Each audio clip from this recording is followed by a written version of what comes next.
নমস্কার, আমি মনোজ নস্কর, ফিজিওথেরাপিস্ট। আমরা আগের ভিডিওতে আলোচনা করেছিলাম লাম্বার ডিস্ক বাল্জ নিয়ে। সেই ভিডিওতে আমরা বলেছিলাম যে এটির লক্ষণ কী কী। তো লক্ষণ তো আমরা জেনেছিলাম। আজকের আমরা জানব কি কারণে এই লাম্বার ডিস্ক বাল্জ হয়ে থাকে। এই কারণগুলি মেন কারণ হলো আমাদের প্রথম কারণ এজ সমস্যা।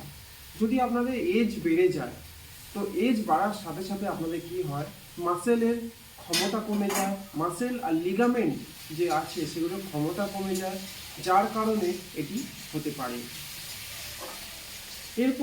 তারপরে আসছে আমাদের ওয়েট। আমাদের যদি অতিরিক্ত শরীরের ওয়েট যদি অতিরিক্ত হয়, তাহলে আমাদের স্পাইনের উপরে যে কোমর বা স্পাইন আছে, আমাদের যে পিছনের যে মেরুদণ্ড আছে, এই মেরুদণ্ডের উপরে অনেক পরিমাণে প্রেশার পড়ে।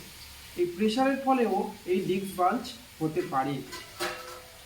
আপনার অকুপেশন মানে আপনি কি কাজ করেন।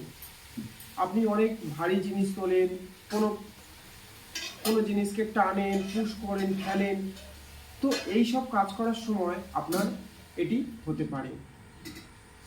তারপরে কারণ হচ্ছে আপনার স্মোকিং। আপনারা যদি স্মোক করেন তাহলে আপনাদের এটি হতে পারে। এর কারণ হচ্ছে যখন আমরা স্মোক করি, আমাদের বডি অক্সিজেন সাপ্লাই ভালো মতো হয় না। আর আমাদের যখন অক্সিজেন সাপ্লাই ভালো মতো হয় না, আমাদের ডিস্কে কি হয়, প্রপার পরিমাণে অক্সিজেন সাপ্লাই হয় না, যার কারণে ডিস্কটা দুর্বল হয়ে যায়।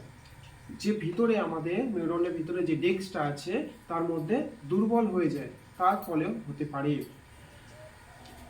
আর কি কারণে হতে পারে, যদি আপনি প্রচুর পরিমাণে রাইডিং করেন, ড্রাইভিং করেন, মানে গাড়ি চালান, তাহলে যে জার্কিং হয়, গাড়িতে যে জার্কিং হয়, তো ফ্রিকোয়েন্ট আপনি করছেন, ড্রাইভিং করছেন, অনেক 1 ঘন্টা 2 ঘন্টা 3 ঘন্টা করে কন্টিনিউ প্রতিদিন আপনি করছেন, তার ফলে যে জার্কিং হচ্ছে, সেই জার্কিংয়ের ফলেও কিন্তু আমাদের এই ডিস্ক বাল্জ সমস্যাটি দেখা দিতে পারে। তো আমরা এই কারণগুলো জানলাম। তো এই কারণগুলো জেনে আমাদের উপকার কি হবে, আমরা এই কারণগুলো থেকে একটু নিজেদেরকে সামলাবো, যাতে আমাদের এই সমস্যার সম্মুখীন না হতে হয়।